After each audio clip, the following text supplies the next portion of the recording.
Ladies and gentlemen, welcome to the 334th commencement of Harvard University. I'm Carol Williams of the Department of Biology.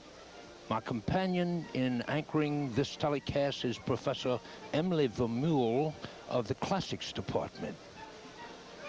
We're coming to you live from the Tercentenary Theater, which, as many of you will recall, extends from the chapel across the great expanse of tree-covered lawn to Widener Library, a distance I estimate as in excess of 100 meters. You'll also see that the stage at which most of the commencement activities will center is a broad platform constituting the southern side of the chapel. The ceremony will shortly be getting underway, but first, Emily, could I enlist your thoughts on the morning? Mr. Williams, I think we have a wonderful morning here. It's not wet. The crowd, which seemed to be smaller than in the past several years, is now swelled enormously. Parents and grandparents in raincoats and rain hats. And I think it's cooler and happier than we probably deserved. It was a chancy affair, though. Yesterday, class day got pretty well soaked. Class day was a very wet day, but these seniors are so good and so tough. They'll survive. These seniors are wonderful. The class of '85 is wonderful. It's a talented lot, all right. My understanding, there's a total of 1,473 Harvard-Radcliffe seniors to be graduated today. It's 13 more than I knew about. Good for them. The University Marshal's office told me yesterday that there are 18,750 seats in place that they actually have rented for the entire commencement and the other sites, a total of 62,000 chairs, unfolding chairs. I'm glad I don't have that job. Someone had to get here this morning and wipe the wetness off all these Yes, seats. the students were wiping all the platform seats earlier. For the president and friends, the president's party wouldn't be too damp. The wooden seats seem to be to automatically drain, but these metal seats I see out here has actually deposits of water accumulated in them. Very curious. They should have put a hole right in the middle of the seat, I should think. A tiny hole that will drain the water out that it can accumulate there. Well, Harvard being Harvard and most of these seats being filled by faculty, they'll figure out what to do about them. Well, what can we expect to see? We can expect to hear some very gorgeous voices from the university band and the choir. They were out practicing at 7:30 this morning, rehearsing on the steps of University Hall. The order of procession as they come marching down the middle aisle to take their places on the platform. What will be the order of march?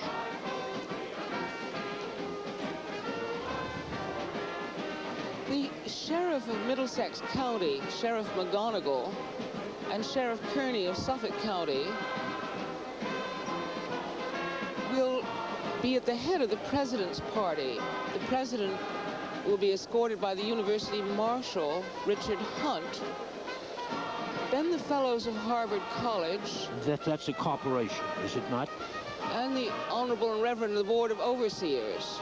Yes, those two are the two governing boards, the corporation and the overseers. It's a strange but wonderfully working system, the governance of Harvard. Why do they call them the Honorable and Reverend, the Board of Overseers? In very ancient days, well, in 17th century days, many of them were clergymen. The clergymen of the towns surrounding Boston have ancient rights invested in the Harvard Commencement. Also, the Indians of Natick have ancient rights here, which they don't exercise anymore.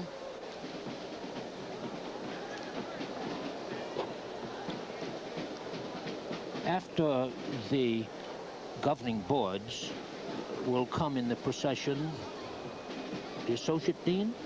Dean Beauvais of Radcliffe is taking the place of Martina Horner, who is on sabbatical and is also laid up with a serious accident. So Dean Beauvais will introduce the Radcliffe students, and then the chairman and the board of trustees of Radcliffe College will follow. Dean Horner is mending, President Horner is mending well, though, isn't she? I think she's more mobile than she was, Yes. but it's been a long, painful business. And then we will have the governor and the mayor and the vice mayor of Cambridge, Mr. Duhay. Mr. Duhay.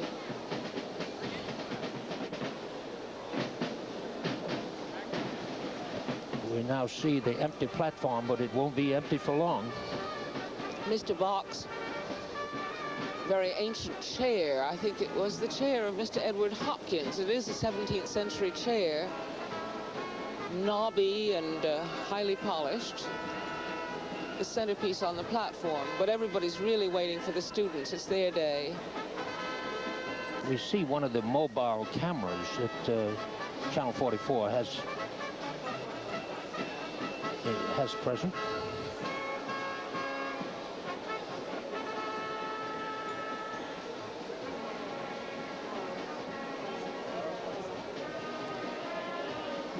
More of the houses are marching with fifes and drums than used to. It used to be that Lowell House's bagpiper was the premier appearance of a house, but I see the other houses are competing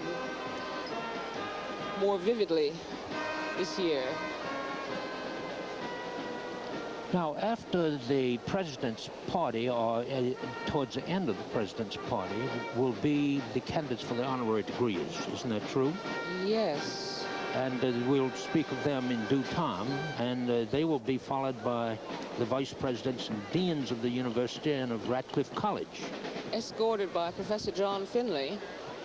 And then comes the faculties, the professors in their various gowns and decorations. And decorations, and they will be brought in by the university preacher, Mr. Gomes. And Mr. Lewis, Dr. Lewis. Dr. Lewis. So it's all been worked out to a fine point. After the faculties will come other dignitaries, which will lead off with the former members of one of the governing boards and former professors, former presidents. I like that. The former professors come before the former presidents. Wonderful. Then the president of the Phi Beta Kappa chapters at Harvard and Radcliffe. And this is an interesting one, the trustees of the charity of Edward Hopkins. Do you know the history of that, Emily? Oh, that's a wonderful piece of history. Mr. Hopkins was a merchant who traded heavily with the Indians in the 17th century, and then left 500 pounds to give encouragement unto the foreign plantations for the breeding up of hopeful youth in the way of learning. And that charity, the oldest in America, the charity of Edward Hopkins, still survives, nurtured by I hope they have Boston more than bankers. 500 pounds by now. I think it has climbed up to the range of 300,000.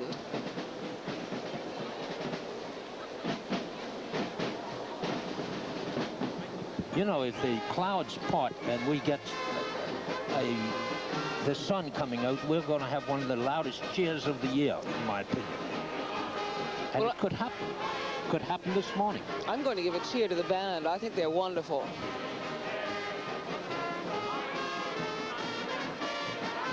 You know why that horn is called a sousaphone? No. Because it was invented by John Philip Sousa, The great creator band of marches. He wanted a tuba that it would be easy to carry around, so he made the thing and reshaped it to become the famous sousaphone that you can walk with.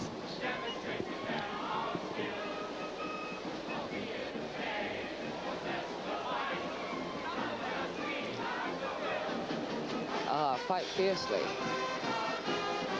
We'll invite the whole team up for tea.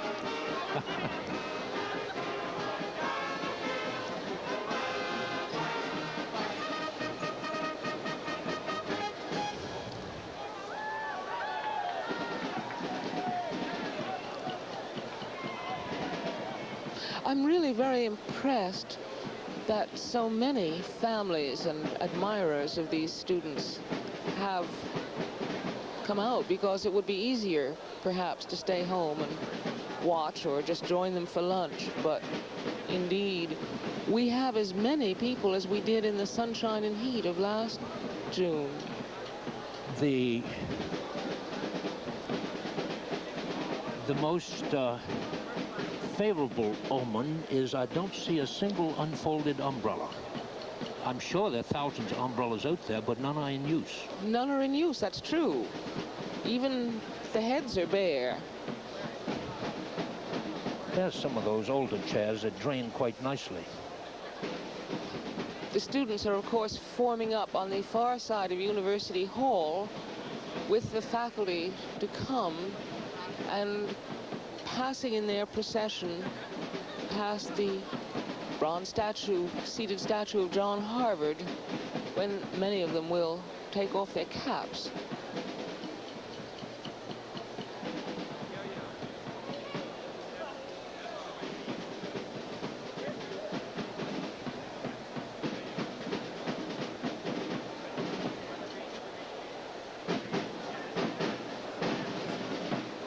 One of the wonderful things about Harvard is how many people of all ages you know, and that's what they're waiting for, to see their teachers and their children. Wonderful.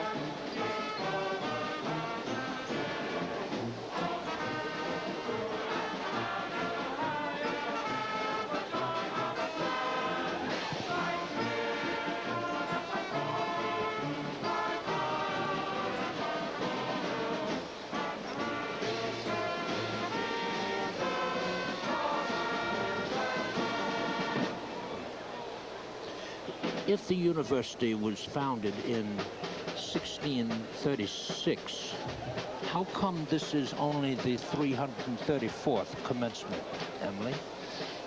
Carol, we lost some time during the Revolution. There were years when all the houses were filled with British officers, alas, and when no commencement could be held, the college was founded, as you remember, to be in a lonely and distant place on an extensive plain 4 miles from Boston, sufficiently distant not to expose the students to the contagion of licentious manners. And so it was really a small country town, and during those war years, when Harvard moved away to Concord, there could be no commencement.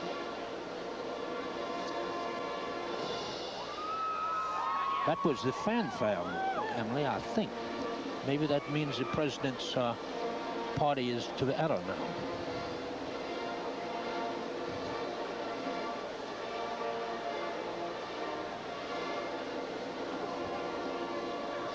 That fanfare is given only in honor of the president of Harvard. It is not given in honor of the president of the United States if he happens to be present. It's a another one of these ancient customs. Only the president of Harvard receives that fanfare.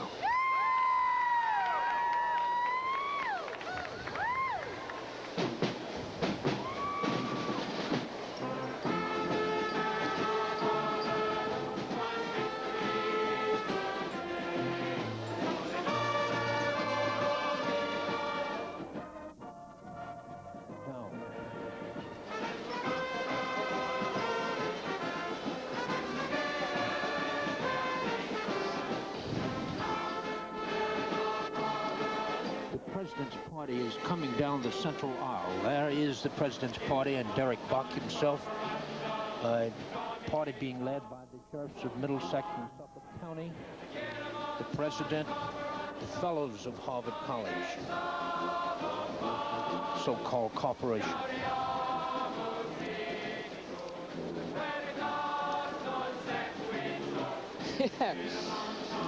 Gaudeamus igitur, veritas non sequitur is a specialty. There's the governor of Massachusetts, other dignitaries. Mr. Bach in his 17th century clerical gown. Escorted by the University Marshal, Mr. Hunt. That gown is also a thing unique to Harvard and passed on from president to president. Only the president of Harvard wears a gown like that. It is the gown of a 17th century divine, yes. These are honorary degree recipients. And their faculty escorts. And their faculty escorts. Oh, there's a dear friend of mine. Oh, good.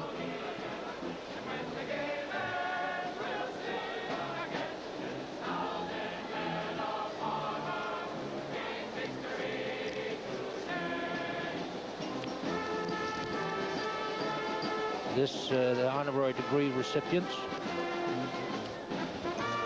and their escorts. There's Dean Fox, John Mr. Finley, yes. Dean McKinney of the graduate school. There's Peter Gorm. He'll give the invocation. Now we have the senior faculty in their various garbs. For some of them, it's a last commencement. Those hats that look not like mortarboards, but more like ice caps, tend to be from the great British universities.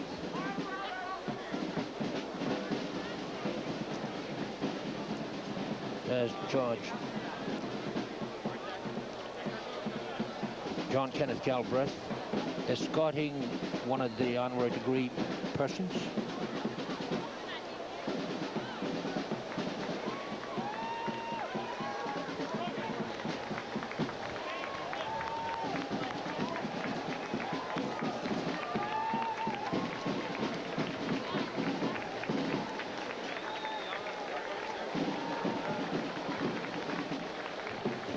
These look to me like baccalaureate candidates.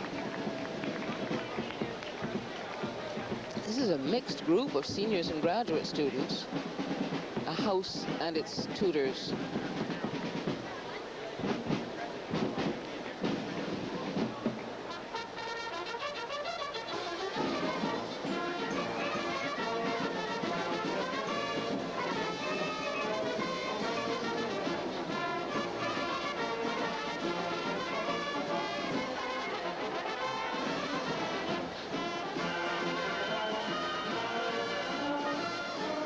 I don't really understand that. I saw that chap standing with that silver implement. Looks, wonder whether they had anything in it. It used to have champagne, perhaps. Oh, maybe. Empty now. Every house breakfasts on champagne this morning.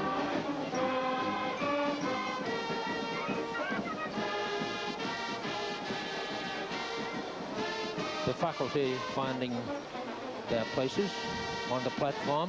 Gingerly wiping off those chairs you mentioned.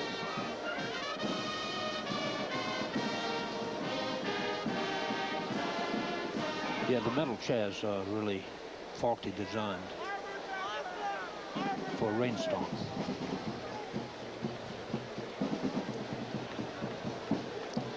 Mr. Bach standing with the corporation in top hats.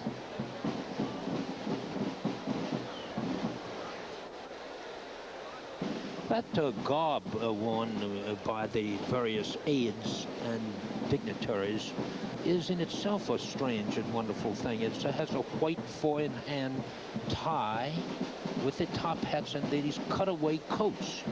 I don't believe that this particular assortment of features as ever found anywhere else.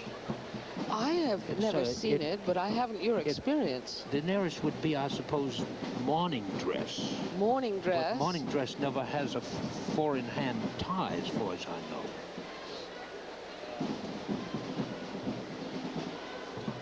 Another peculiarity of this most strange and wonderful occasion.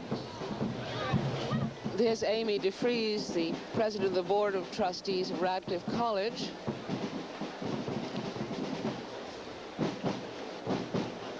And Mr. Volcker, Mr. Paul Volcker of the Federal Reserve, who will give the speech this afternoon to the alumni.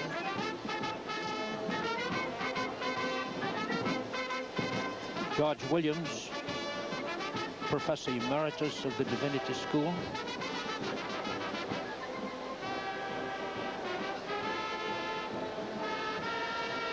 He held a most ancient chair, the Hollis Professorship. Oh, the Hollis Professor of Divinity. Of Divinity. Yes. That's the oldest chair in the university.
Smile, that's right.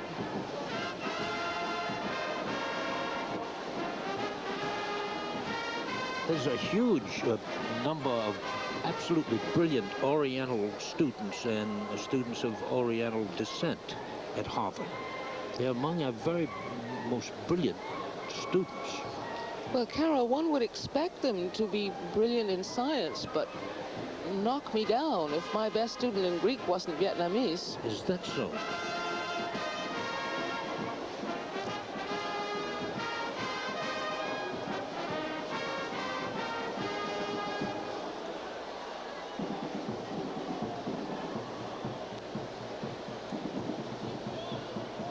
Not at the moment. Catching up on their readings.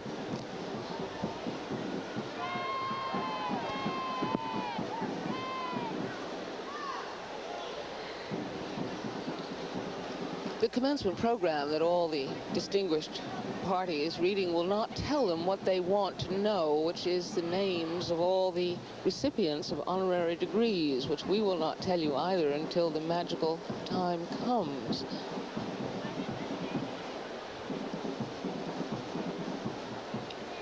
Dr. Pappenheimer looking quizzical. A.M. Pappenheimer. He has a brother who's a professor at the medical school. There's a face we cannot put a name to, but which is no doubt familiar to most people watching here.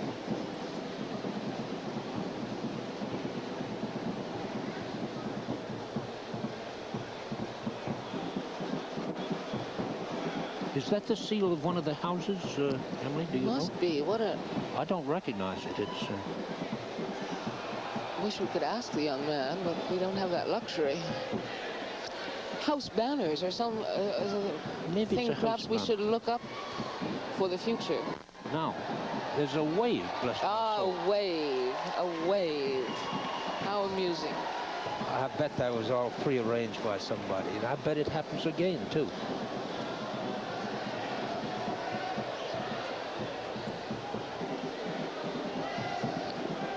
There it goes again.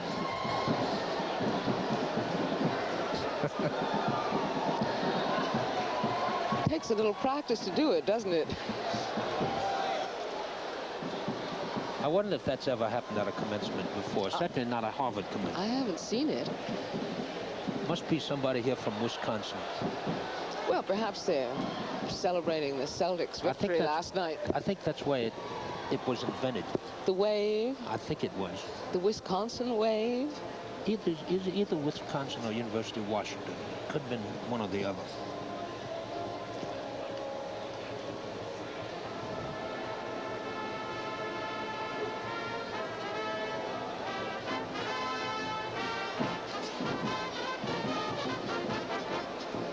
The front row of chairs, which remains empty, is of course empty because it will be filled with the candidates taking the degree summa cum laude, the only ones to be directly greeted. Also seated among them will be the class marshals and class officers. Some may have being graduated summa with summa and others not.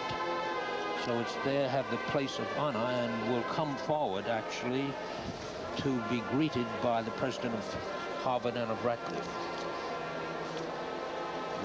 This is such a smart class. I bet there are more summas than usual.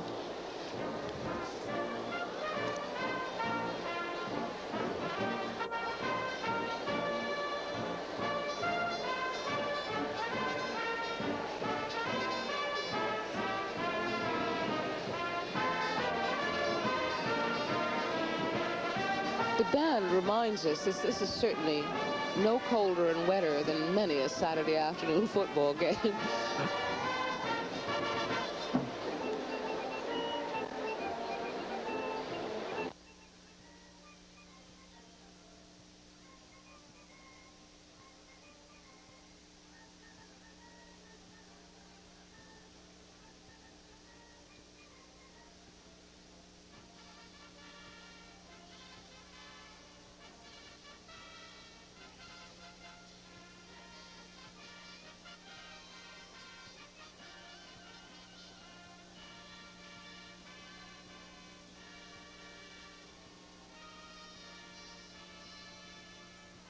Bearded gentleman is John Hildebrand, now a professor at Columbia.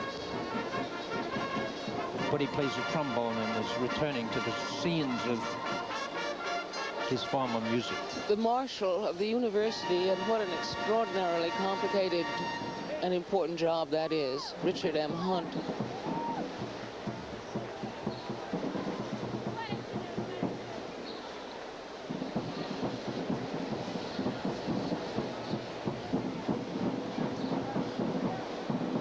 These people wearing hoods have to be candidates for advanced degrees. The baccalaureates, candidates for the AB, never wear hoods.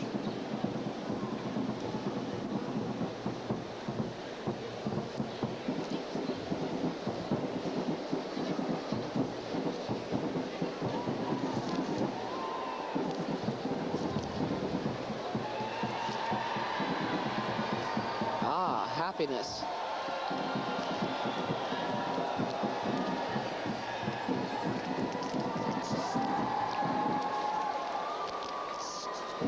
Did you have any summas this year? You mentioned this we had Vietnamese girl. No, she's a freshman. Oh, Lord. Isn't it wonderful? I had one summa. This year, congratulations. Carlos Garcia from Puerto Rico. Wonderful. He also won one of the hoop prizes. For work done with you? Yes. Good for you, and good for her. Him. He's a young man from Puerto Rico. The hoops prizes are fairly new at Harvard for distinguished work done by undergraduates, which brings a little financial consolation. Yes. I think it carries a $1,500 honorarium.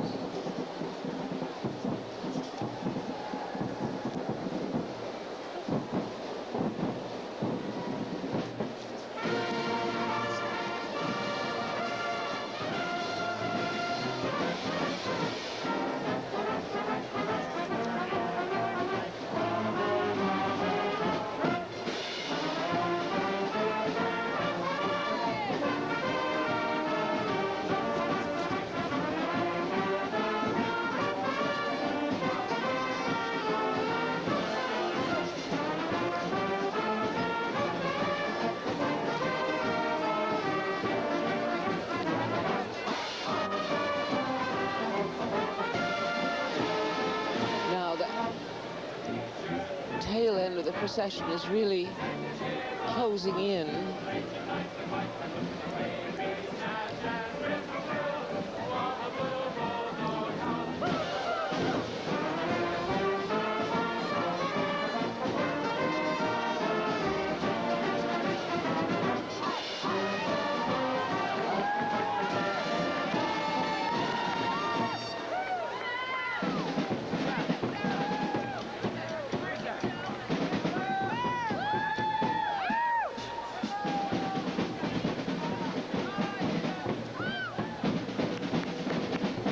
Well, you get from this vantage point a good view of what 25,000 people look like.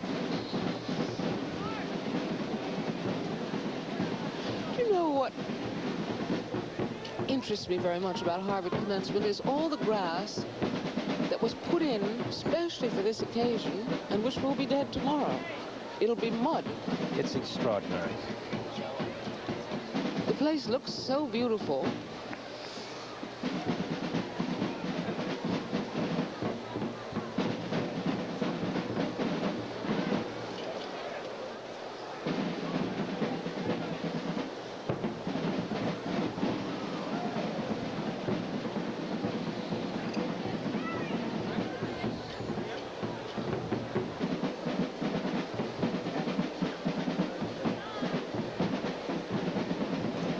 How will the ceremony begin, Emily?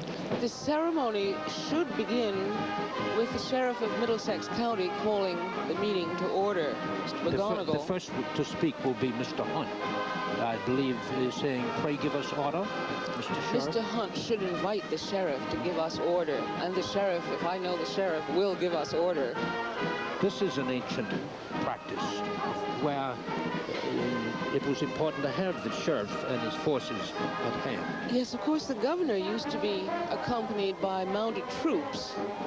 I think it was Governor Dudley in 1642 who was worried about the Indians fighting King Philip's War and who had mounted lancers to protect his person at the Harvard Commencement. Those horsemen bearing pikes accompanied the governor up until about 12 years ago, I believe. Certainly 10 or 12 in my years ago. lifetime, I've seen them once.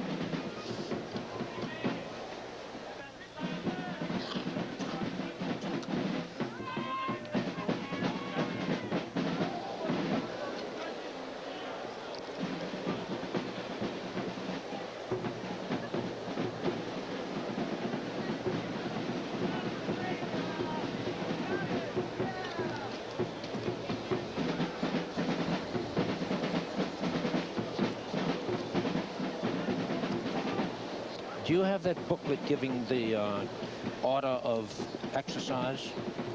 I seem to misplace mine. No, there it is.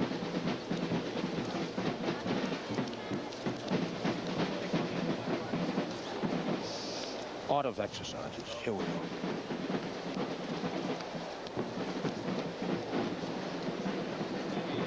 Okay, academic procession is accompanied by the university band is drawing to an end. Most people have found their places. The meeting is called to order by the Sheriff of Middlesex County, followed by a prayer offered by the chaplain of the day.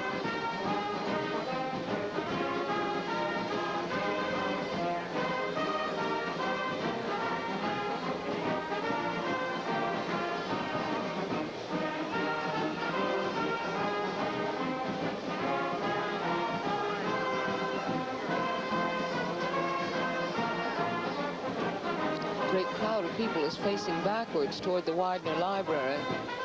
Only the Summers class officers and marshals seem to have not arrived. Can't believe the Summers went out to breakfast.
see an old friend now.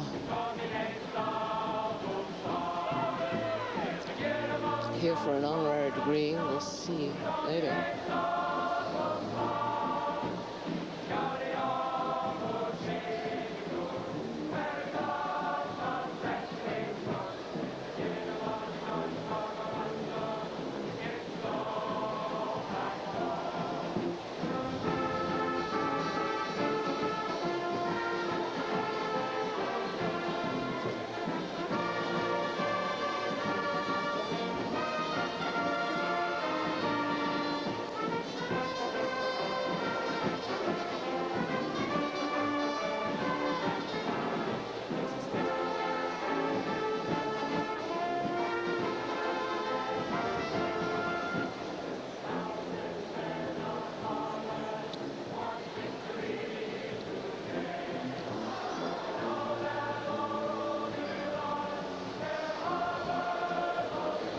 As we look at the bell tower of the church, one must wonder what has happened to Harvard and Radcliffe Summers today. They are the missing persons at this ceremony. We can't proceed until they arrive. Whether they can get through that crowd is a problem. I can't see them either. Well, people who have worked so hard, I mean, a Harvard Summa is not an easy thing to acquire. They're not going to be absent from this ceremony. They're going to be somewhere. They're smart enough not to goof off, that's for sure. That's for sure.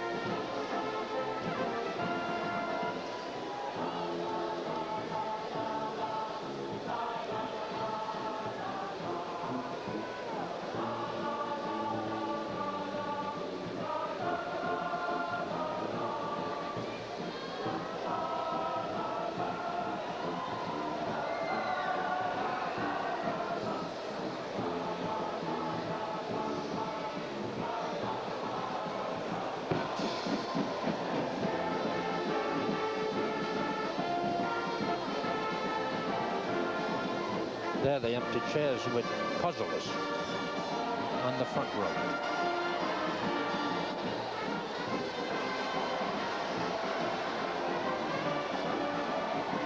Mr. Bach is staring at them too, as if not understanding what's happened.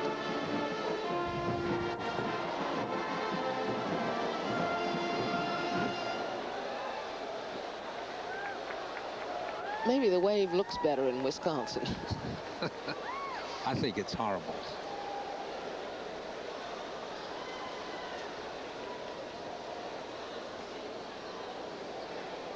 Now, there is the caller, Mason Hammond, bringing up the procession. Now he's got a job well done. Mr. Hammond's gorgeous voice has guided this commencement for how many years? I don't know. The most beautiful voice and handsome profile in Greater Boston. Well, I know what's happened, I think. They've put some additional dignitaries in the front row. And they must have put the Sumas either on the other side. Yes, that's probably what has happened. All right, now here we go. Here's the marshal. Mr. Sheriff, pray give us order.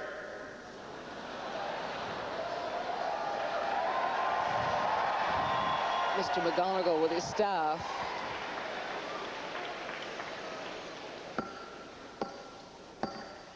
The meeting will be in order.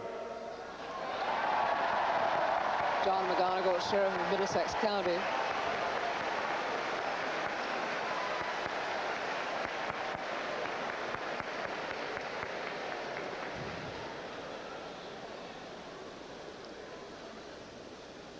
The chaplain of the day will open the exercises with prayer.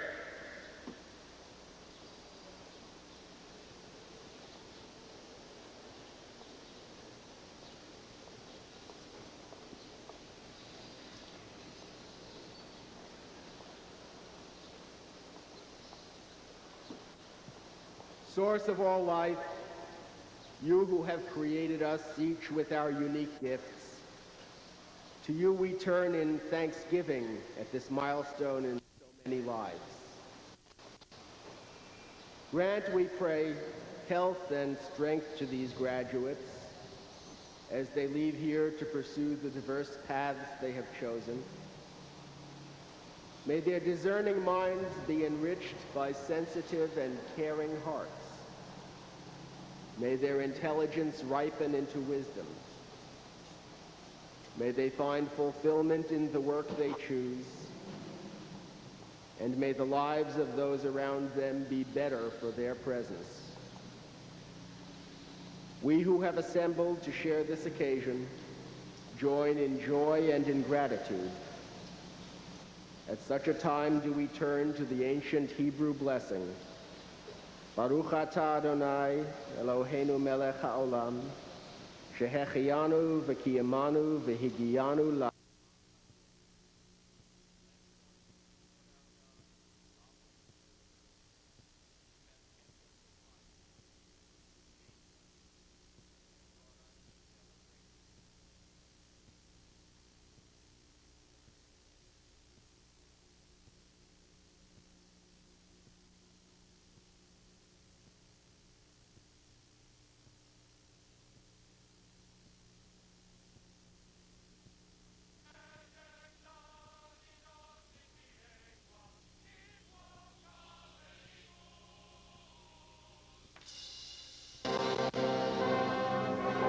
Guno anthem.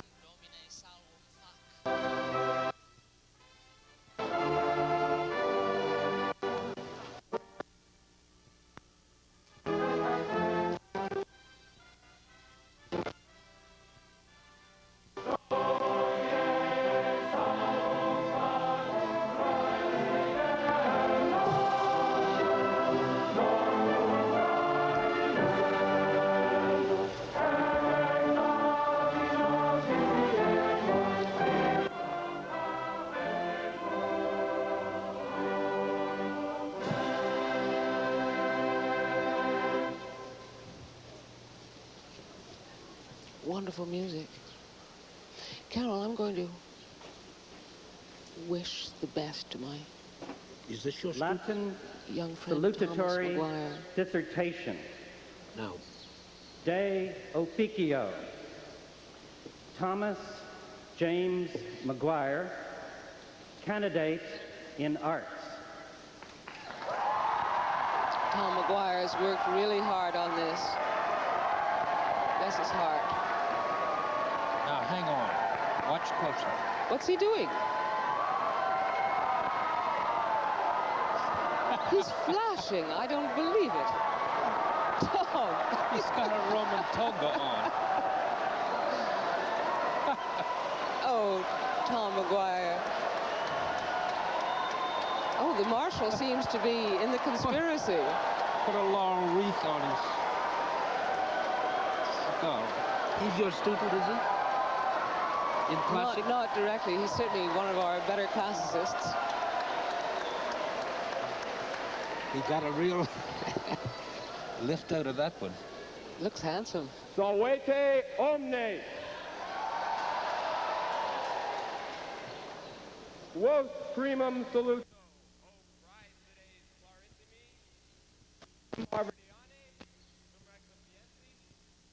Qui huius universitatis gubernandi opera periquam difficili fungimini. Vos quoque salvere jubio, o soci inspectoresque, nec non te, o dux ducacus, qui petis lacidum sub libertate quietem, non tam ense quam impedimentis viatum. Solveta, o professores et praeceptores, quibus pro tot tantisque beneficis, gratias quam maximas debemus. That's true.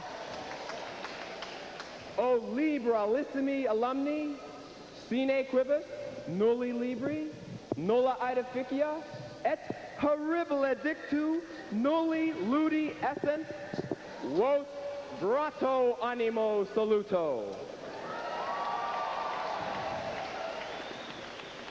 et vos, parentes carissimi, quorum amor, cura, atque opus nobis maximo auxilio erunt, omne salvera eubemus.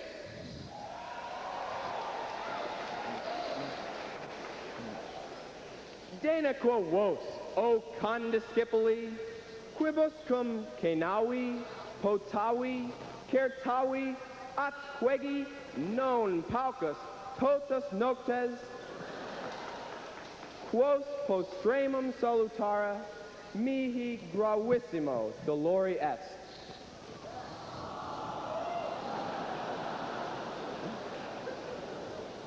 O amici, per hosca quator annos, diversi aliis alio in loco studiuimus, quaedam scientiam in libris bibliothecae Wagnerianae quae si verunt, alii sapientiam in auditoriis aedis si veri, Emersonis, well, D. Melius, Van Sergus,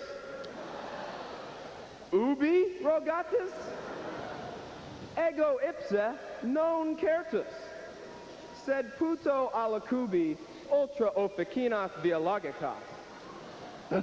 Poro alii, societatem et veritatem in vino Piccadillii filii. Tom. Diende alii negotium quaestuosum in OCS OCL. Ubi multi quaerunt, sed pauci inveniunt. Usque ad hoc nostra studia intramoenia huius universitatis pluremque exercuimus, quae moenia nunc nobis intrantibus in mundum qui dicitur verum, rumpenda sunt, non fero et igni ut volunt isti juvenes inconsulti, qui se nomini Spartaci consaciaverunt, sed ratione et prudentia. Solon artifex legum apud Graeco sapientissimus quondam dixit arca proton mathon arcestai. Well ut Graecum ignorantibus subveniens nostra sermona utar si with regere prius padera disca.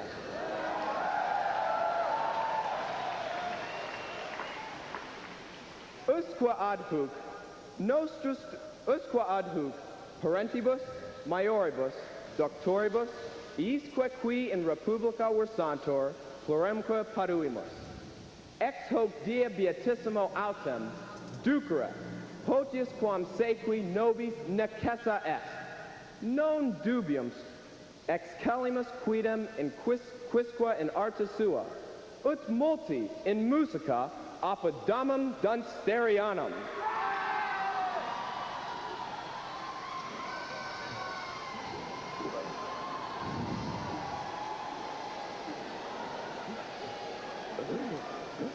Well, multi in pictura apodamum quae Adams dicator.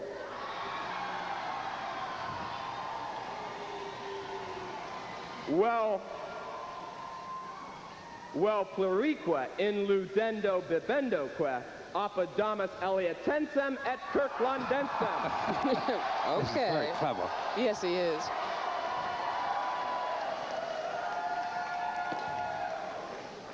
Well, omnino in ambulando sicit omnes qui in quadrangulo habitant. These are the housing units for the undergraduates. Means a lot to the Houses. seniors, giving up their houses today. Universi vero praesentes hodie arguimini magnum ingenium et animum et concilium habere, quae omnia profecto vestris umbris gravissimum officium imponent, quod vos praeponere rectum, honestum, utilitatem communem, emolumento commodoque praevato iubet. Nam Deus, una cum ingenio concesso, tantum necessitatem seriendi humano generi, tantumque amorum ad communum salutum defendendam ingenuit, ut blondamentis voluptatis otieque, nobis numquam aboidiendum sit. Fortassa quaeritus, quo modo hoc officio fungi debeamus, nempe in beneficiis faciendis, patriae, familiae, amicis, pauperibus, aegris, ignorantibus. Considerate, quaeso, meos currentes, acties beatos libris, quod officium, qui amor, quae pietas catholica. Itaque, id officium quod in vestrum ingenium cadit, implendum est, quanto maius ingenium, tanto maius officium, quod ad vos attinet, id de quodicimus, non quidem mediocre officium, nam non mediocris populus estis. Vero stultissime consumere vestrum ingenium, pro solo emolumento praevato est, ut ait lex indignum Harvardiano discipulo. Quod profecto in recto ussi sui totum positum est. Ergo postremum hoc jubeo, o condiscipuli, o amici, o omnes. Quando cumque officium vocat, auditet. Standing ovation for Thomas Maguire, who believes what he is saying and is about to go into the Marine Corps. Heavens. The Latin oration will never be quite the same. No, it won't.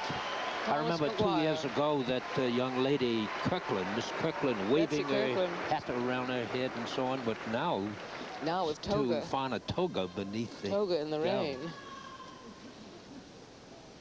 Senior English dissertation. A reminder, Francis Town Rummel, candidate in arts. This is going to be a very interesting and I think even a moving talk. Is that so?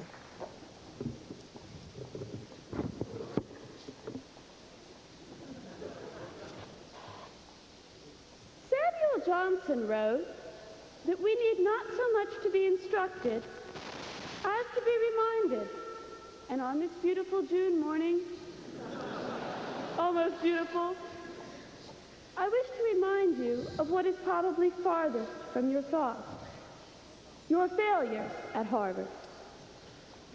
All of us have had them, whether they sprang from the posting of a cast list in the Loeb, from the announcement of the front line of a sports team, or from flipping to the last page of a blue book. Some defeats are impersonal, such as test scores from ETS. Others are extremely personal, such as the loss of a friendship. But for one reason or another, each of us has felt the sinking in his stomach, the blinking twice, the absolute conviction that this can't possibly have happened, the stark realization that it has. My own failures have been many and varied, but the most dramatic was my career as an ice hockey goalie.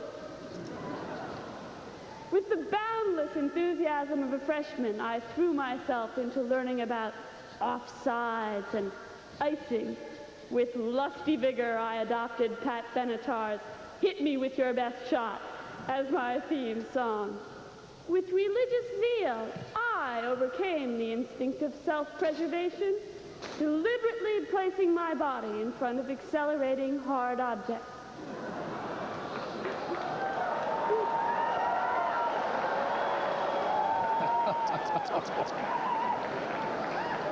My mornings were filled with daydreams of hockey, my afternoons with practices, and my evenings with mental critiques of my performances. The result of all this fervor was disaster. Stived is a common term of abuse for a poor goalie. I was a vacuum. I seemed literally to attract the pucks into the net. That is a failure on which I can now look back with perspective and some humor. Professional women's ice hockey not being one of the more buoyant job markets. But at the time, I cared passionately. And it was not a defeat that came neatly in a single blow. I saw myself losing practice after practice, and with every puck that made it past me into the net. Losing is painful. I cannot claim that there is anything about losing which makes it preferable to winning, or that I would ever have chosen to lose. I do not believe that I have somehow become a stronger person because I have lost. But I do believe that I am a more sympathetic person.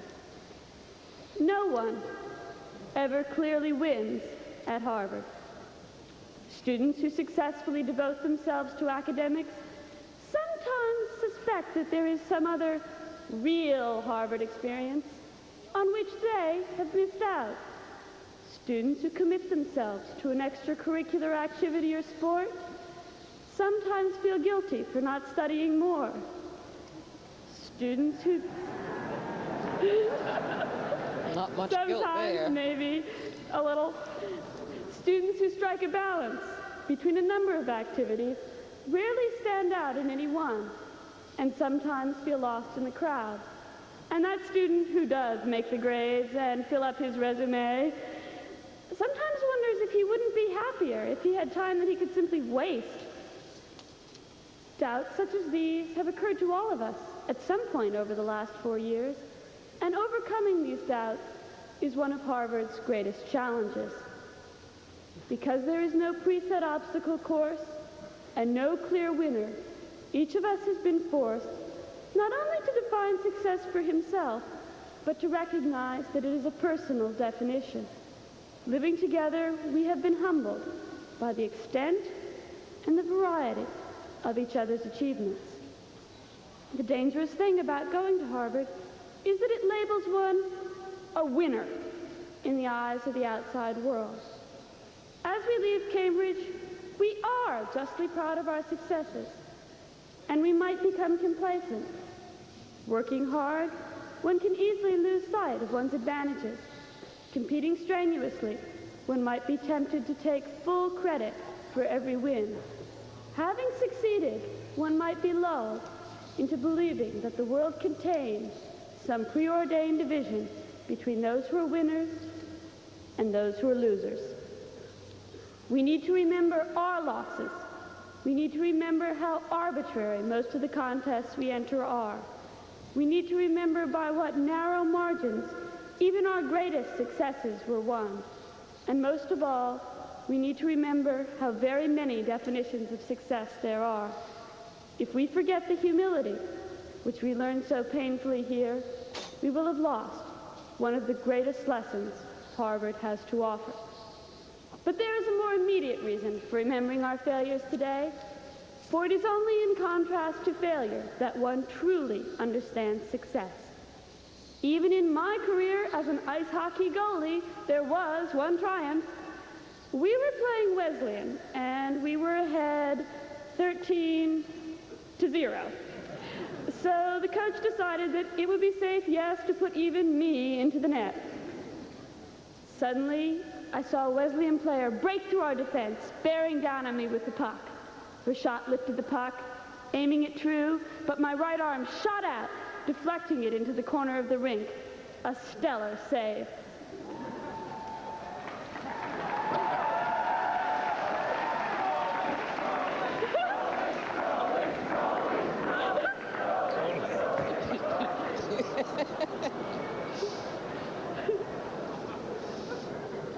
All of us this morning have succeeded. Over the failures and the uncertainties, we have succeeded. And I doubt if any of us can fail to feel a wave of exhilaration, a surge of gratitude, and a firm belief that this morning, splendid as it is only the beginning. Thank you.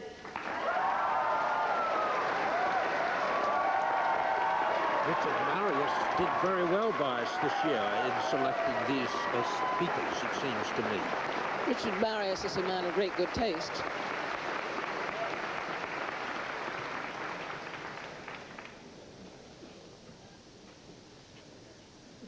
Graduate English Address, 24 Gates. Edward Anthony McCollum, candidate in business.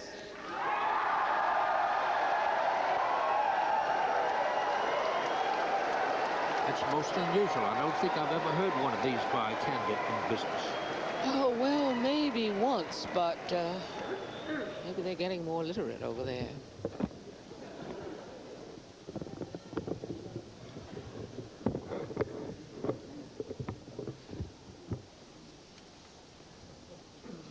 "24 gates open into Harvard Yard. That averages 2 gates per school, 1 gate for every 700 students.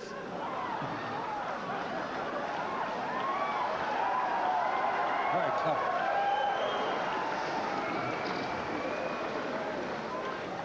And a gate for every $15 million raised in the recent Harvard campaign.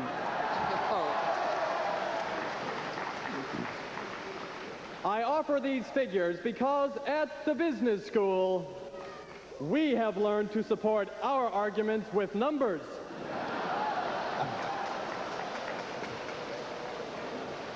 The vast difference in gate design reflects the diversity of the students who enter and the variety of choices we face when we depart.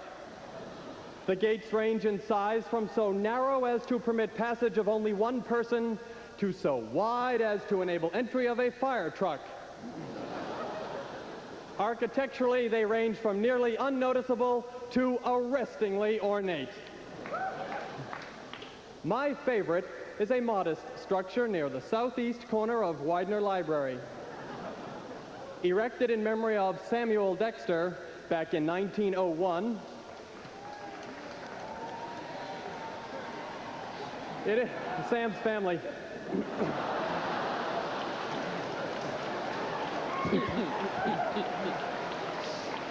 Erected in memory of Samuel Dexter back in 1901, it is one of the few gates that offers a message to those who pass beneath its arch.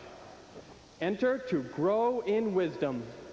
Depart to serve better thy country and thy kind. Those 14 words capture the spirit of Harvard.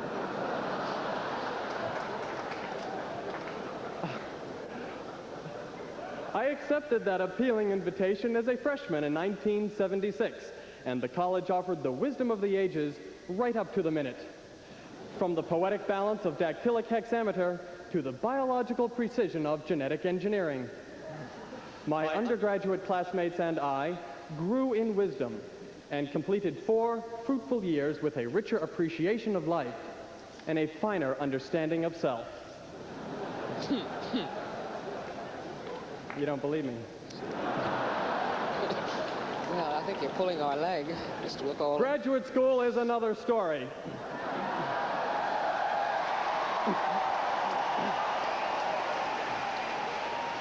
Because we have segmented the intellectual spectrum and sharpened our career focus.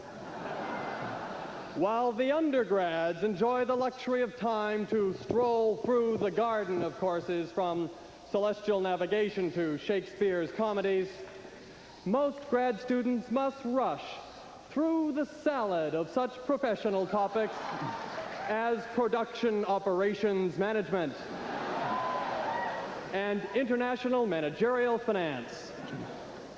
In deciding to attend graduate school, we have made hard choices involving the quality, the direction, and the velocity of our careers.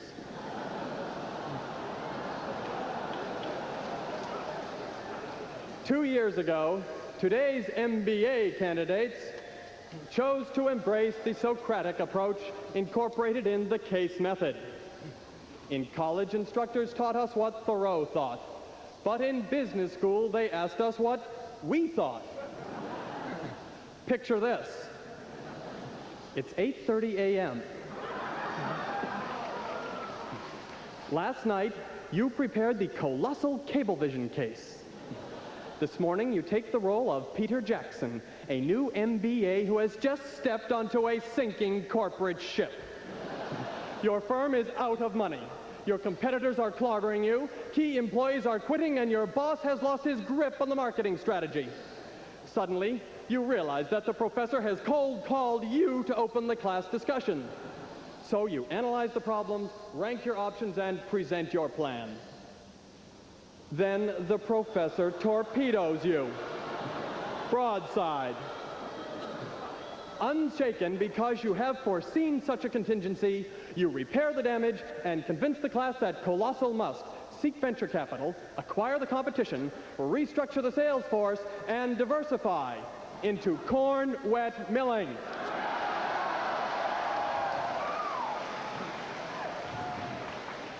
Through hundreds of real-life case studies, we have learned how to identify opportunities and take appropriate action. Successful action requires specific skills, and we have learned many. They include formulas for solving the riddles of balance sheets, methods for mastering the intricacy of factory automation, and techniques in the art of managing your boss. Through this rigorous training, we have prepared ourselves to step up to positions of responsible leadership. The beauty of this learning is the beauty of Harvard, the vitality of the ebb and flow of people and ideas. By plunging into that current, we have better trained ourselves to address the difficult choices we will face in our careers. Our classrooms have served as proxies for the boardrooms, the courtrooms, and the operating rooms we will enter next. If we have learned one thing at Harvard, it is that we achieve the best results when working together with other people.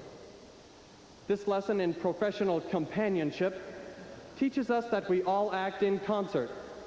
Our personal choices have an impact on everyone else, be they bystanders, colleagues, or competitors. In short, we are equipped to make the proper moral and ethical choices. Whether or not we select the honorable alternatives depends on our integrity. Let's contemplate our next step and consider the gates as a metaphor for not only the degree candidates, but also our upcoming choices. Our graduate education sets us up to pick the gate to prosperity, while our personal integrity unlocks that gate. For those of us not about to take the Hippocratic Oath or join the bar, there will be no explicit moral code to follow. Watch it.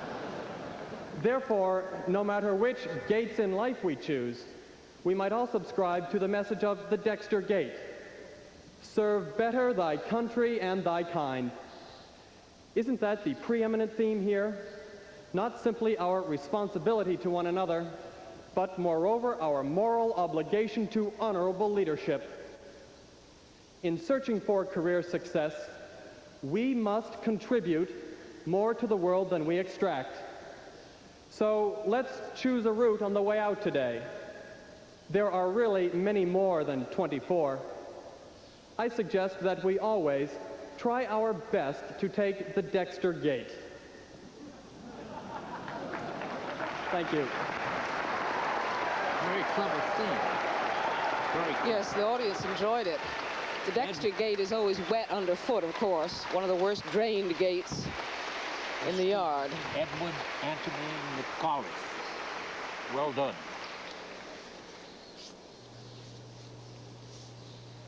Now. The Randall Thompson Hallelujah.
thought the choir was in an especially good voice. Wonderful. And of course, Randall Thompson, professor on this faculty, understood voices.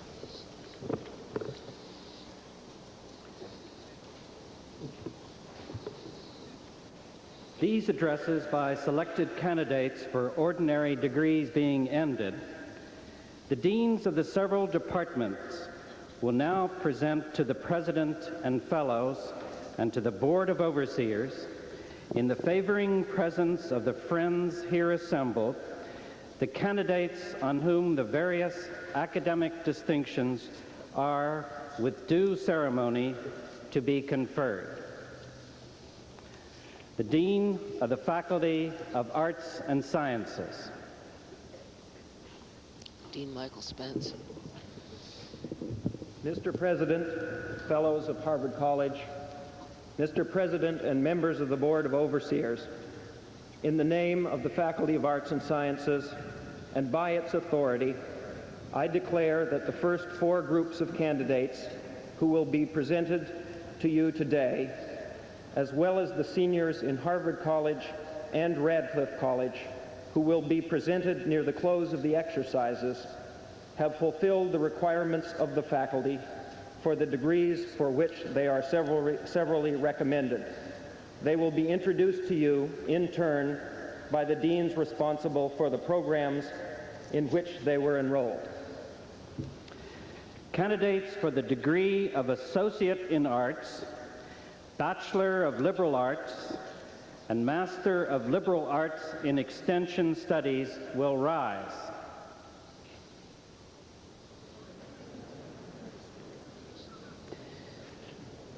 The Dean of Continuing Education and University Extension. Dean Schnagel, Michael Schnagel, runs a huge operation.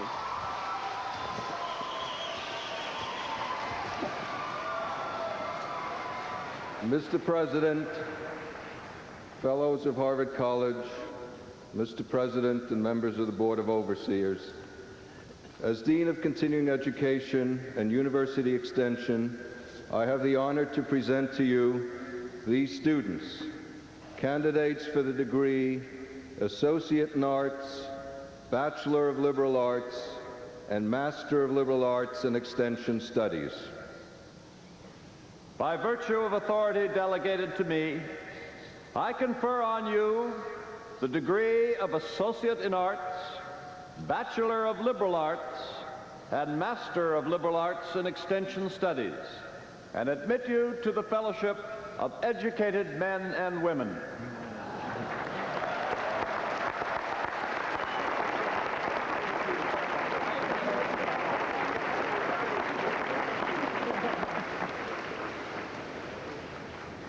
Candidates for the degrees of Master of Arts, Master of Science, Master of Engineering, or Master in Forest Science will rise.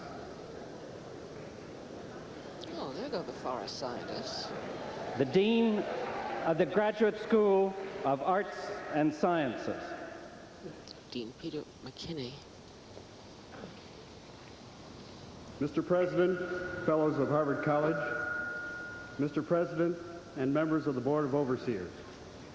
As Dean of the Graduate School of Arts and Sciences, I have the honor to present to you these candidates, each of whom has devoted to study at least 1 year since receiving the bachelor's degree. By virtue of authority delegated to me, I confer on you the degree of Master of Arts, Master of Science, Master of Engineering, or Master in Forest Science, and certify that you have surmounted with distinction the first stage of graduate study.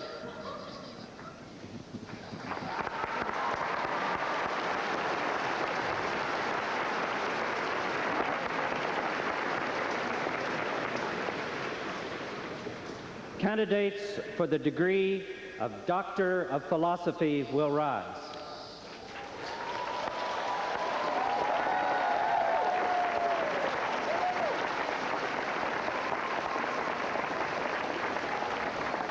Mr. President, Fellows of Harvard College, Mr. President, and members of the Board of Overseers. As Dean of the Graduate School of Arts and Sciences, I have the honor to present to you these scholars, all of whom have devoted themselves to a rigorous pursuit of advanced study and have attained high distinction in their particular field of scholarship.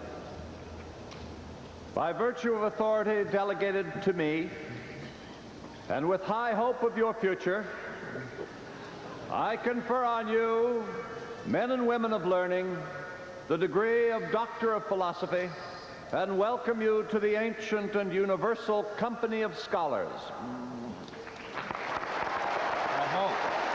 Bravo, PhDs, although I think the ranks of teachers are thinning.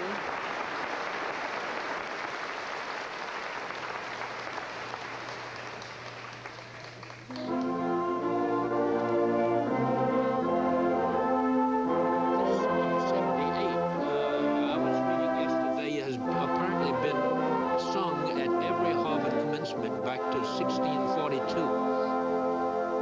Well, it's really stirring.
The so-called St. Martin's Psalm.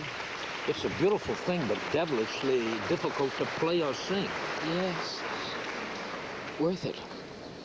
Candidates for the degree of Doctor of Dental Medicine, Doctor of Medical Sciences, or Master of Medical Sciences will rise.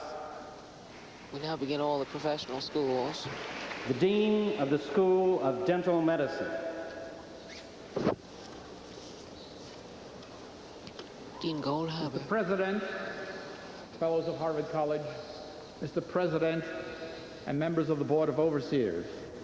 As Dean of the School of Dental Medicine, I have the honor to present to you these men and women, each of whom has devoted either 5 years to the study of dental medicine or at least 3 years to postdoctoral studies aimed at advancing clinical scholarship and research. By virtue of authority delegated to me, I confer on you the degree of Doctor of Dental Medicine, Doctor of Medical Science, or Master of Medical Sciences, and declare that you are qualified for practice and research in a demanding branch of medicine. All 10 of them.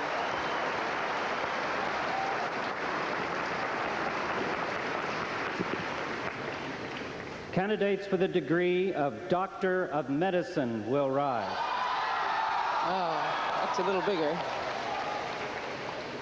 The Dean of the Faculty of Medicine. Mr. President, Fellows of Harvard College, Mr. President, and members of the Board of Overseers. As Dean of the Faculty of Medicine, I have the honor to present to you these men and women, each of whom has worked hard and well to prepare for a life of learning and service in medicine. By virtue of authority delegated to me, I confer on you the degree of Doctor of Medicine and declare that as physicians, you are ready to engage in an honorable and merciful calling.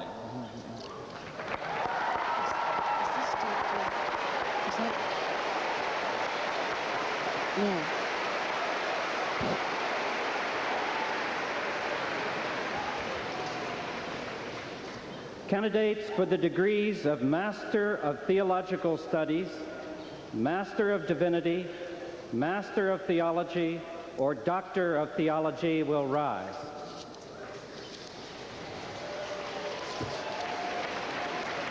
The Dean of the Faculty of Divinity. Dean Rupp. Mr. President, Fellows of Harvard College, Mr. President, and members of the Board of Overseers, as Dean of the Faculty of Divinity, I have the honor to present to you these men and women, each of whom has devoted at least 2 years to theological studies. By virtue of authority delegated to me, I confer on you the degree of Master of Theological Studies, Master of Divinity, Master of Theology, or Doctor of Theology, and declare that you are well prepared to foster the health and the vitality of communities of faith and to help in shaping the shared values of the broader society. Emily, do you see what I see? I see sunshine. What did you do? Where'd the light come from? Heaven. You sure it's not just their straw hats? Candidates for the degree of Doctor of Law, Master of Law, and Doctor of Juridical Science will rise. And why would the sun come out for the lawyers? The Dean of the Faculty of Law. Dean Vorenberg. Mr. President, Fellows of Harvard College, Mr. President, and members of the Board of Overseers. As Dean of the Faculty of Law, I have the honor to present to you these women and men, each of whom has devoted at least 3 years to legal studies. By virtue of authority delegated to me, I confer on you the degree of Doctor of Law, Master of Laws, or Doctor of Juridical Science, and declare that you are ready to aid in the shaping and application of those wise restraints that make us free.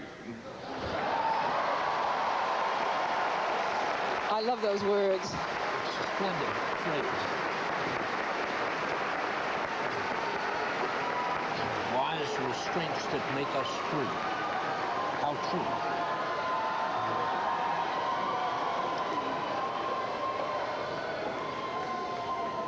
Candidates for the degree of Master in Business Administration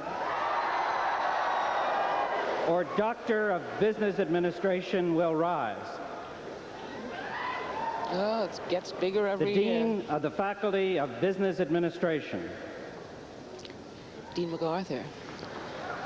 More business Mr. President, than Fellows of doctors or Harvard lawyers. College, Mr. President, and members of the Board of Overseers, as Dean of the Faculty of Business Administration, I have the honor to present these women and men, each of whom has devoted not less than 2 years to the study of business administration. By virtue of authority delegated to me, I confer on you the degree of Master in Business Administration or Doctor of Business Administration, and testify that you are well prepared to lead in the general management of people and organizations in the service of society. Thank goodness you put that in, Derek. They're waving $10 bills. Yes. Used to be $5 bills. Oh, Lordy. Aren't they crass?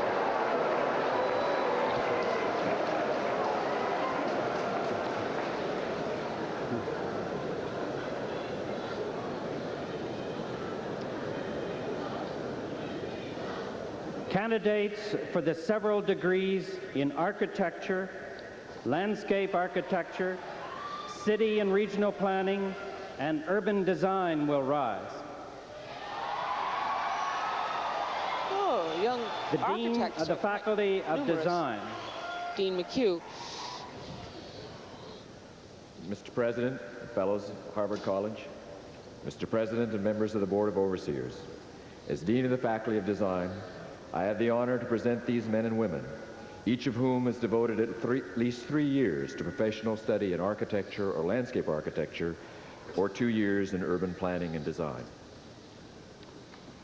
By virtue of authority delegated to me, I confer on each of you the professional degree for which your studies have qualified you, and testify to your competence effectively to shape the space in which we live.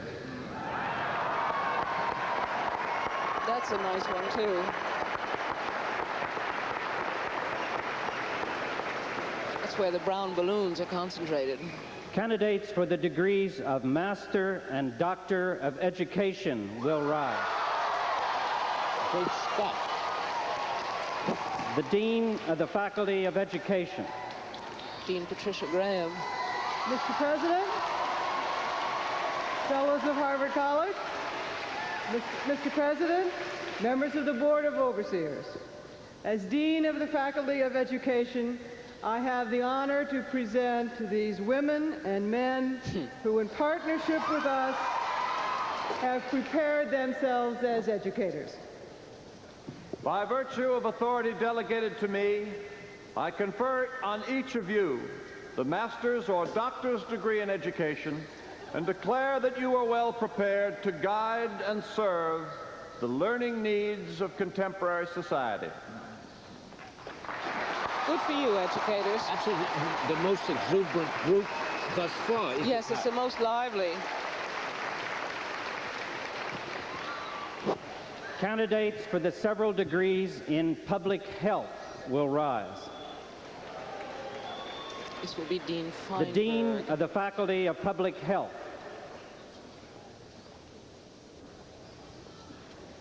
Mr. President, fellows of Harvard College, Mr. President, and members of the Board of Overseers, as Dean of the Faculty of Public Health, I have the honor to present to you these men and women, each of whom has qualified for a master's degree or doctor's degree in public health. By virtue of authority delegated to me, I confer on you the degrees in public health for which your studies have qualified you, and declare that you are ready to advance the welfare of peoples everywhere by the prevention of disease and the promotion of health. Good.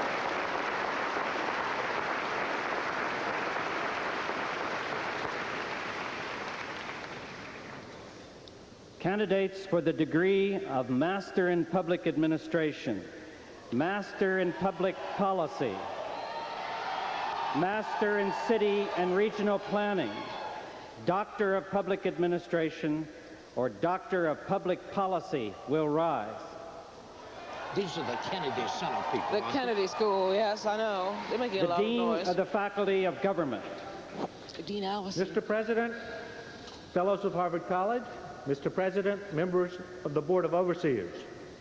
As Dean of the Faculty of Government, I have the honor to present to you these men and women, each of whom is qualified for a degree in public administration, public policy, or city and regional planning.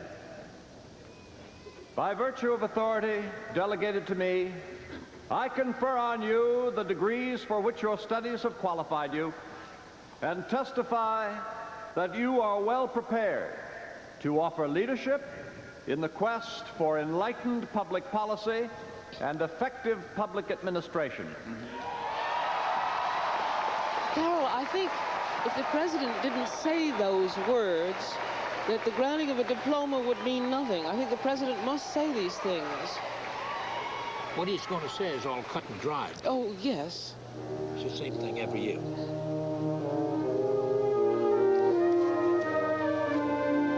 have Ralph Vaughan Williams. Oh, how amiable.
Thanks to Martin Luther. A few thanks due there.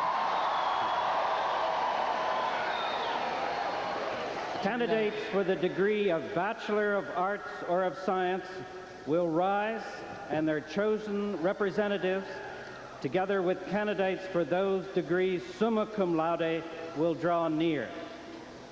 So they put them over there. That's where they are. Draw near, my friends. Draw near.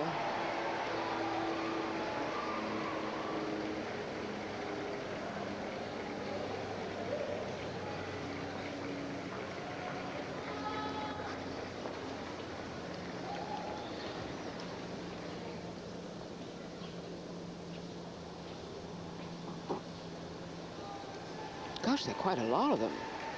Well, it's a brilliant class. Yes. 85, wonderful. The Associate village. Dean of Radcliffe College. That's Dean Philip of Mr. Beauvais. President, Fellows of Harvard College, Mr. President, members of the Board of Overseers, on behalf of the President of Radcliffe College, I have the honor to present to you these young women representing candidates for the first degree in arts or in science. The Dean of Harvard College. Dean John Fox. Mr. President, Fellows of Harvard College. Mr. President, members of the Board of Overseers, as Dean of Harvard College, I have the honor to present to you these graduating seniors representing candidates for the first degree in arts and in science. By virtue of authority delegated to me, I confer on you the first degree in arts or in science and admit you to the fellowship of educated men and women. Bravo. Bravo, seniors.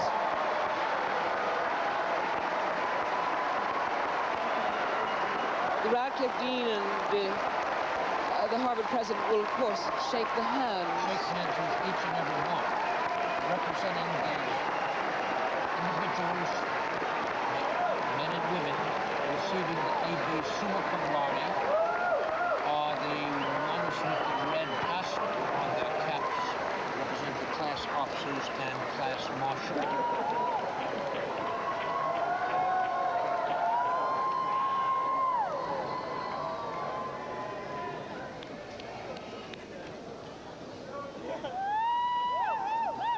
Some institutions, of course, can do this for every student, but at Harvard it's always been impossible. Students will go back to their individual houses to receive their degrees. I remember when the entire group drew near, though. Yes. But it was a much smaller group. And there were no women, because there was separate commencements. Back in the good old days? I don't think after your baccalaureate address you would want to say that, would you? By virtue of authority delegated to me by the two governing boards, I now take pleasure in conferring the university's honorary degrees on 10 of our guests. The University Marshal will introduce each of the recipients in turn.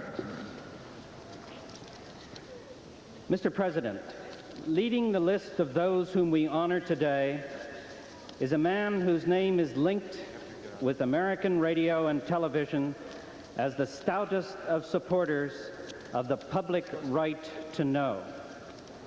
Beginning an academic career at Ohio State as a young doctoral graduate instructor in psychology, he joined the research staff of the Columbia Broadcasting System in 1935, and by 1946 had become its president and chief operating officer. Elected President Emeritus in 1973, he has continued to be active in many areas of the public concern and to keep up his interest in the visual and performing arts. Harvard has benefited by his presence on our Board of Overseers.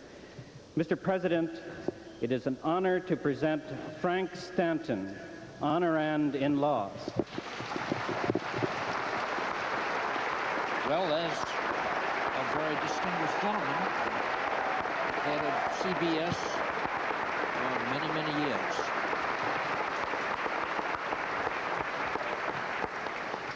Frank Stanton, Doctor of Laws, for broadcast journalism, he stoutly advocates freedom and responsibility. Through a public swiftly and thoroughly informed, he sees the highest potential of democracy.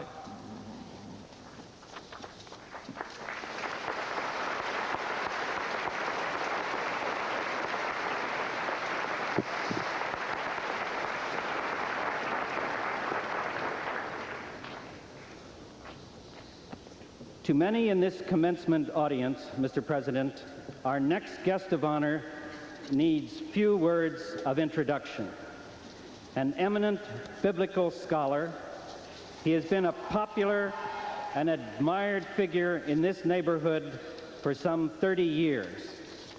Appointed assistant professor of New Testament in 1954, he became successively John H. Morrison Professor, Frothingham Professor, John Lord O'Brien Professor, and Andrew W. Mellon Professor. From 1968 to 1976, he was Dean of our Faculty of Divinity.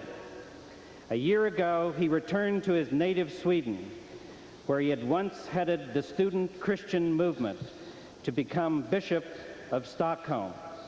It is a pleasure to welcome an old friend, Christer Stendahl, honorand in divinity. Isn't that nice?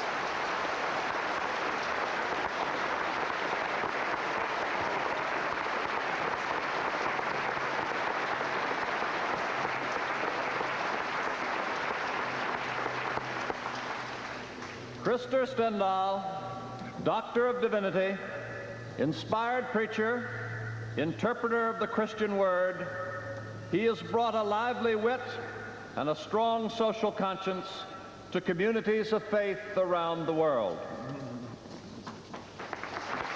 Wonderful to have Christer Stendahl back. We really missed, he was a member of our department, the classics department, as well as the divinity. He has the funniest hat he wears here with this regalia. I hope he brought that hat with him. It's a flat kind of thing. It is a great honor to introduce to you and this company, Mr. President, a British scientist whose development of therapeutic blocking agents to help sufferers from cardiovascular ailments, hypertension, and ulcer disease has had an immense effect on medicine. He began his pharmacological career in industrial research in 1958 and entered university medicine in 1973 as professor and head of the Department of Pharmacology at University College London. From 1978 until quite recently, he was director of therapeutic research for the Wellcome Research Laboratories. He currently heads his own research unit at the King's College Hospital Medical School, London.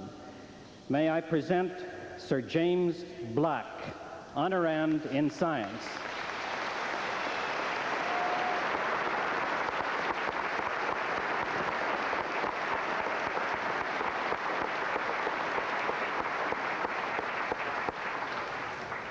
James Black, Doctor of Science, his hard-won discoveries in drug therapy have revolutionized the practice of modern medicine and improved the lives of millions.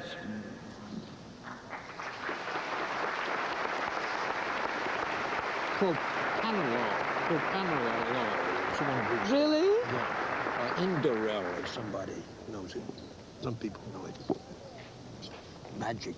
Do you mean the thing that keeps you from being Among nervous? those on this morning's roll of honor is a Harvard graduate and teacher, returned to Cambridge from Tokyo this week for the 50th anniversary of his college class.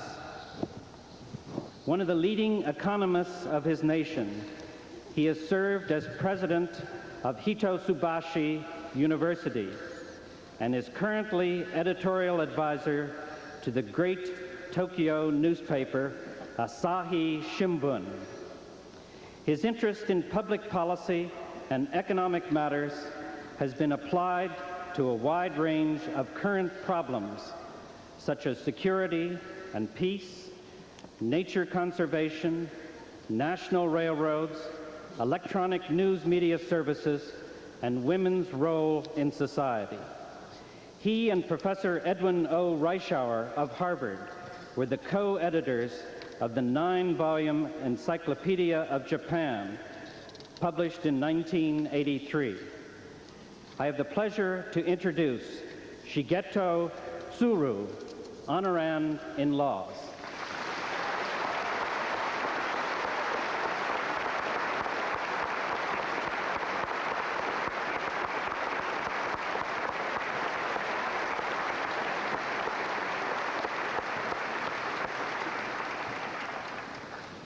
Shigeto Tsuru, Doctor of Laws, Harvard fondly greets a loyal son, respected throughout his country for his service to higher education, and for his clear analysis of public issues that transcend national borders. Suru was one of the first environmentalists in Japan to insist upon the necessity of keeping the world clean. Next among those whom we honor is a renowned American scholar whose Harvard career spans nearly 5 decades. In his youth, an aspiring writer, he abandoned the short story to turn to the scientific study of psychology and has spent an academic lifetime on the problems of behavior. The public seems never to have forgotten his table tennis playing pigeons, or the air crib which he devised as a playpen for his daughter's comfort, or his description of a fictional experimental community called Walden 2. His students and the thoughtful public who read his books have come to know a man constantly challenging, inventive, iconoclastic, alert to persuade his audience that to modify behavior is to promote the general welfare. Mr. President, may I present Burris Frederick Skinner, honorand in science.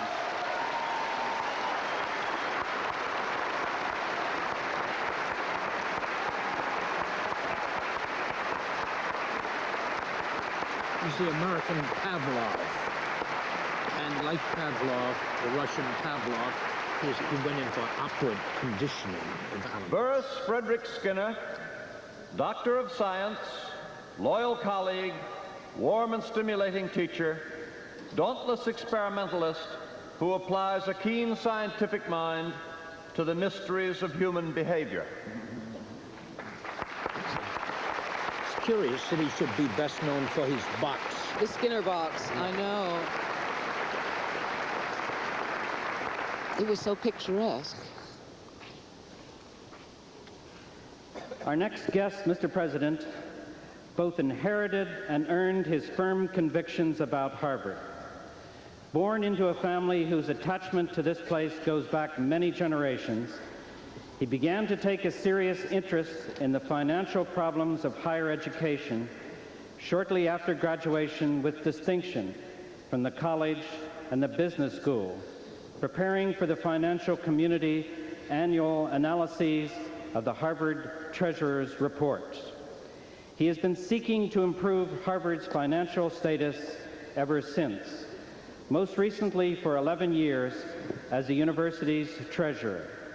A leader in the Boston investment community, he has devoted a major share of his time to civic and philanthropic service as a town finance committee member, a library trustee, a trustee of Wellesley College, an overseer of Harvard, a treasurer of the Museum of Science, of St. Mark's School, and of the Vincent Hospital, a trustee of the Massachusetts General Hospital, and a chairman of the McLean Hospital.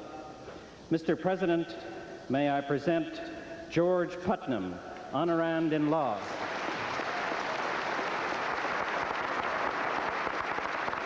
Mr. Putnam, of course, really does do all those things he's trustee of. It's not just in name. George Putnam, Doctor of Laws, careful steward, man of good deeds, whose warm and generous temper has long been at the service of his alma mater. As treasurer of the university, he would have been a member of the Harvard Corporation, or he would have been a so-called fellow of Harvard College. Now, Mr. President, I am proud to introduce one of the eminent research scientists of our time, a humanistic scholar whose studies bridge the fields of microbiology, zoology, biochemistry, virology, and genetics. He is probably most famous for studies of the induction and repression of enzymes, the phenomenon of lysogenic bacteria, and the definition of the latent bacterial virus. which brought him and two of his star pupils at the Pasteur Institute the 1965 Nobel Prize in Medicine and Physiology. A doctor both of medicine and of science, he is also known for his earlier studies of protozoa nutrition and the effect of vitamins on microbial growth. Mr. President, may I introduce André Nuff, honorand in science. André Nuff is the friend of 40 years that you mentioned earlier. He led, with his students, Jacques Monod and Francois Jacob, some of the most intrepid André Nuff, Doctor of Science, pathbreaker of contemporary science, he has brilliantly clarified the genetic approach to biology and influenced a new generation of experimentalists. The Nobel Prize was 20 years ago. Yes. He's retired now, but he was the head man at the Pasteur Institute for many, many years. To call our next guest a man of letters would be to use a term which he eschews. But what better way to describe this inventive and lively storyteller, this biographer of Turgenev and Balzac, this literary critic, this latest and perhaps last of the great English literary journalists. Our guest has produced in his lifetime more than 30 books, among them 5 novels, 10 collections of short stories, 7 volumes of criticism, a half dozen of travel, and 2 of autobiography. In sum, a man who has many friends in these precincts and whom we welcome with special pleasure. Mr. President, may I present Sir Victor Sawdon Pritchett, honorand in letters. The great V.S. Pritchett, isn't that nice? I should learn to call him Sir Victor, but V.S. Pritchett, everybody's favorite literary critic.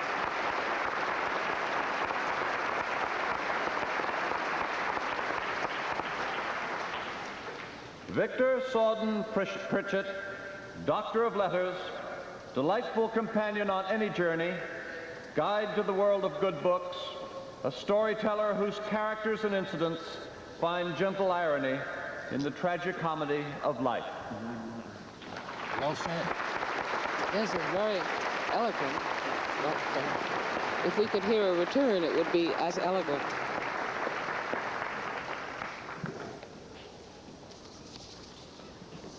Our next guest, Mr. President, is a highly original artist whom Americans have come to regard as one of their greatest.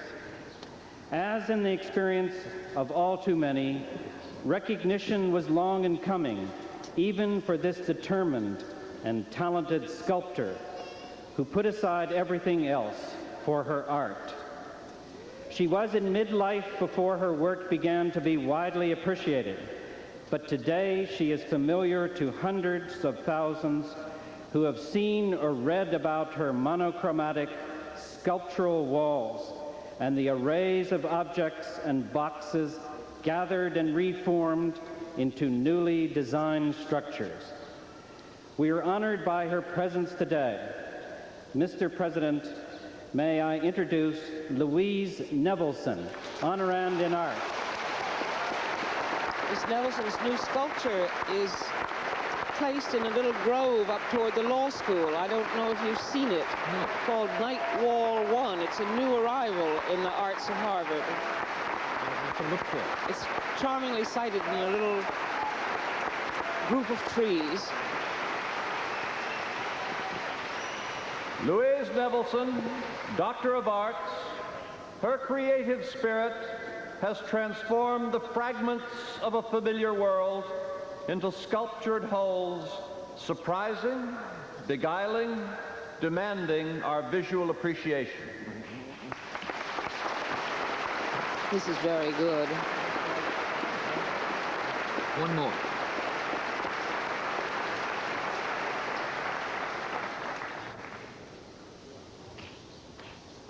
Last, and by no means least, as his stature will demonstrate, I am honored to present to you and this company, Mr. President, one of the most respected figures in current American public life. A graduate of Princeton, Harvard, and the London School of Economics, he began his career as a research economist in 1953 with the Federal Reserve Bank of New York, the institution of which he became president 2 decades later. Aside from 2 brief periods in the private sector with Chase Manhattan Bank, most of his service has been with the Treasury Department, of which he became Deputy Undersecretary and later Undersecretary. Since 1979, he has been chairman of the Board of Governors of the Federal Reserve System, in short, our nation's central banker. Mr. President, it is a pleasure to present Paul Volcker, honorand in law. Seems to be very popular.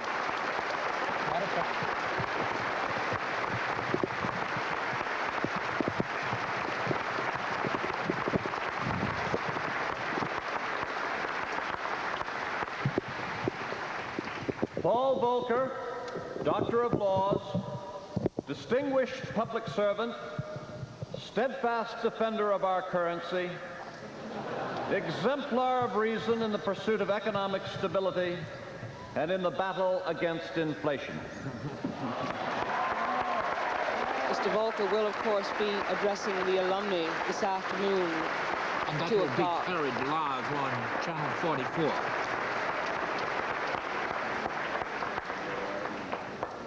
And in the name of this Society of Scholars, I declare that these people are entitled to the rights and privileges pertaining to their several degrees, and that their names are to be forever borne on its roll of honorary members.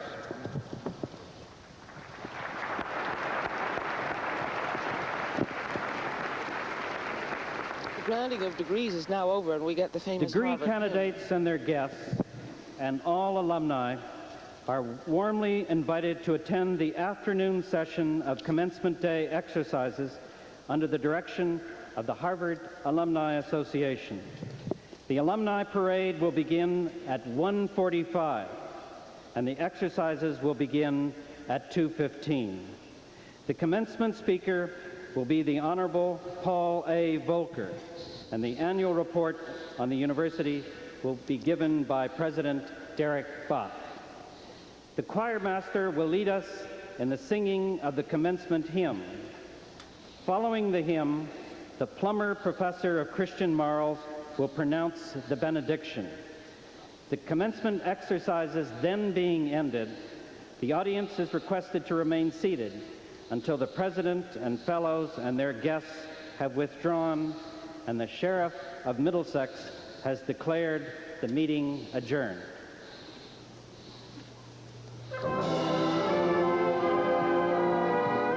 Deus omnium creator.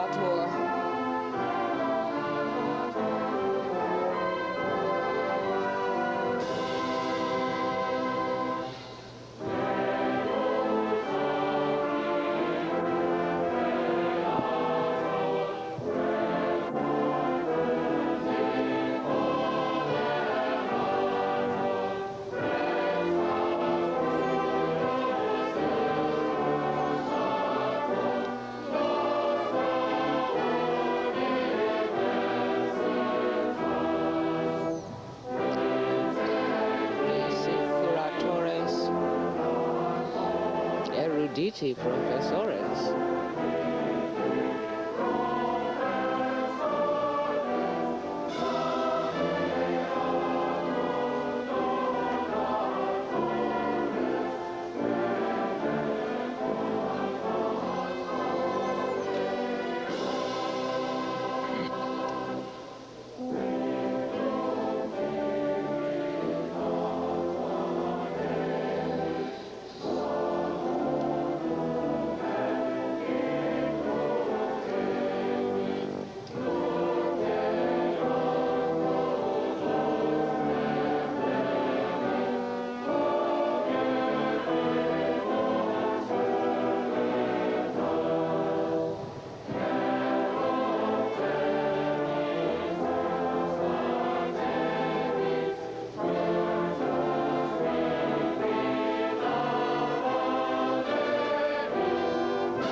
Let us pray. Peter Gorm.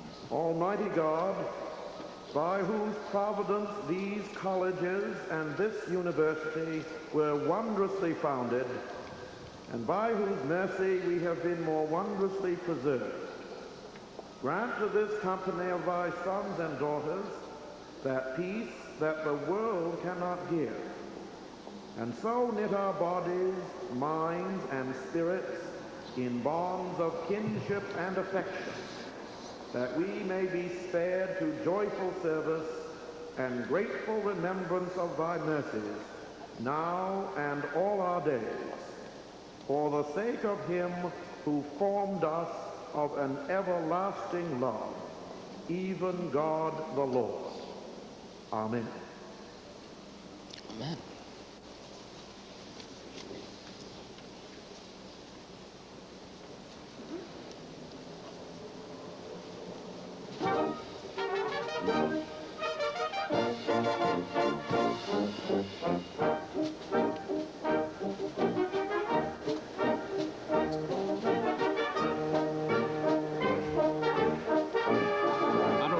This march ever before. The old Comrades March, I don't know, it's rather fun. Yes. It's not what we usually get. It's amusing. The sheriff, the two sheriffs leading the president's party up to Central Aisle, followed by the Harvard Corporation. The choir's enjoying this. Miss Mongan, Professor Agnes Mongan, is taking Miss Nevelson. Here comes the honorary degree recipients with their... John Clive with V.S. Pritchett. There's Andre DeVolf, escorted by A.M. Pappenhammer.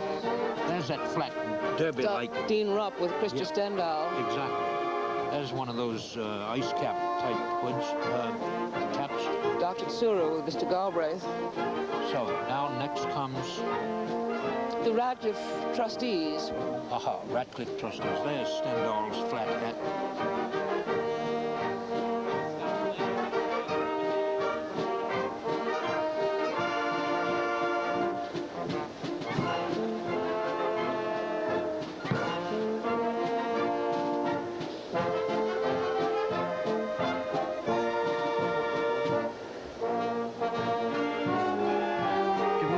To try to slow down this exit. It's one of the more interesting periods of the occasion, and hitherto they've gone flying up the aisle so that people couldn't really get a look at anyone. That's true, but remember that in the last few years there have been heads of state and security problems. This year is very relaxed and open. Very much so. But I think it's much better this year. They'll go slowly up there. And not at double time.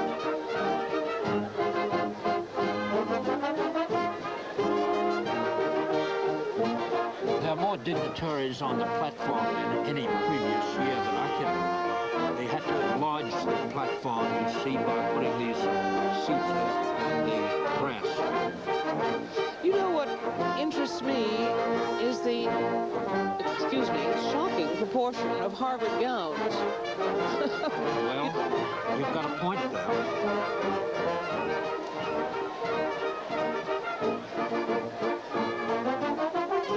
I'm glad to see you have your Bryn Mawr gown on again. I'm certainly wearing Bryn Mawr, but more people ought to be wearing other than Harvard things.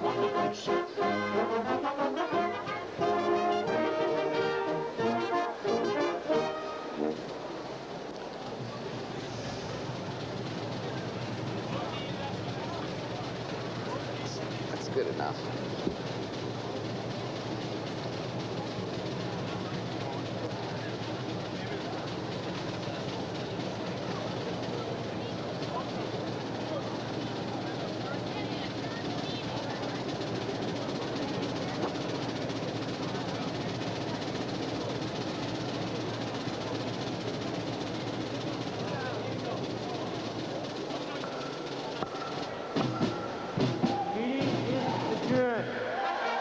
Way to go, Sheriff McGonigal.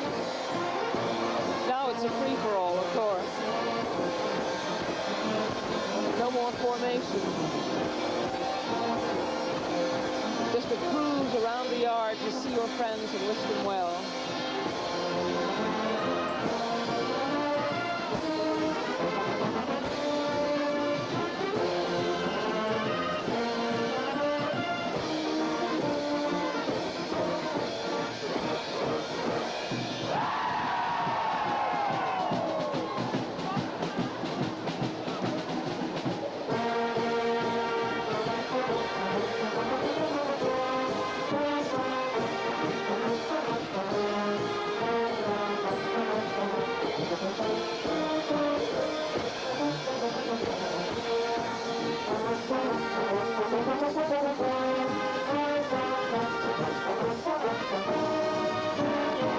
The students now are all going to separate into various groups. The graduate students, the PhDs, will be getting their actual diplomas in one place. The undergraduates will each get them in their own houses with their housemasters and the faculty attached to that house. And each of the professional schools will get its diploma individually at its school.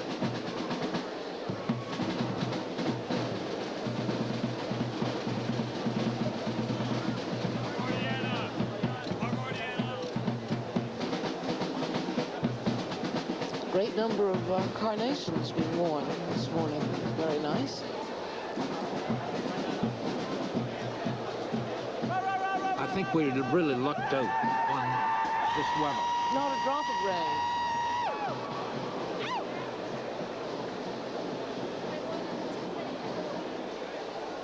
There will be, of course, tents set up for all the reunion classes, the 25th and the 50th. And the 60th, the class of 1925, is reuniting today. So spreads, dignitaries' lunches, and general celebration for nearly 25,000 people. Extraordinary.